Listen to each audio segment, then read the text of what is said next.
兒歌金曲頒獎典禮係由聰明豆聯合特約播映。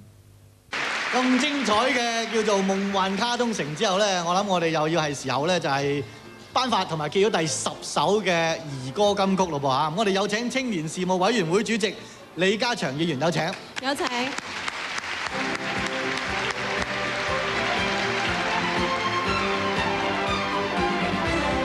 李生，你好。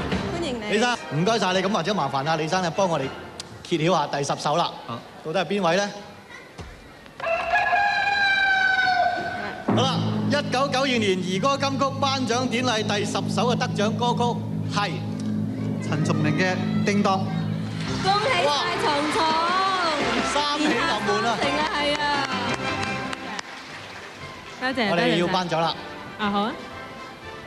恭喜晒你，係開心到不得了。多謝，我其實係好高興能夠有呢個叮當，因為叮當佢嘅百寶袋係我最中意嘅。咁我考試嗰陣時咧，可以叫叮當咧，俾我100分。好啦，咁不如而家你叫叮當同你一齊唱歌好唔好啊？好啊！唔該晒。唔該。好啦，喺呢度咧，我哋多謝晒李家祥議員，多謝晒你嚇，希望我哋繼續帶啲歡笑俾啲小朋友。而家有請蟲蟲同我哋演繹嘅《叮當》。不管你哋搞乜鬼，我個腦袋最巴閉。小叮當係機械貓仔，唔識捉老鼠，唔識捉鬼，我淨係識得設計，永遠唔扭計。外貌像懵懵閉閉，永遠有新的光輝，從來用功不詐低，成敗卻唔計。善運用 IQ 智慧，志氣智商都不低，仁慈善心英勇正直無人能代替。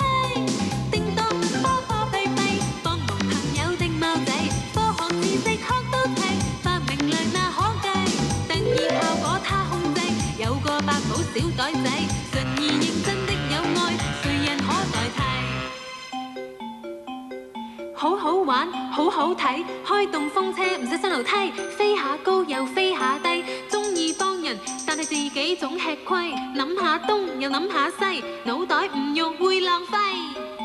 叮當科科閉閉，幫忙朋友的貓仔，科學知識學到齊，發明量那可計，得意效果他控制，有個百寶小袋仔，純而認真的有愛，誰人可代替？外貌像懵懵閉閉，永遠有新的光輝，從來用功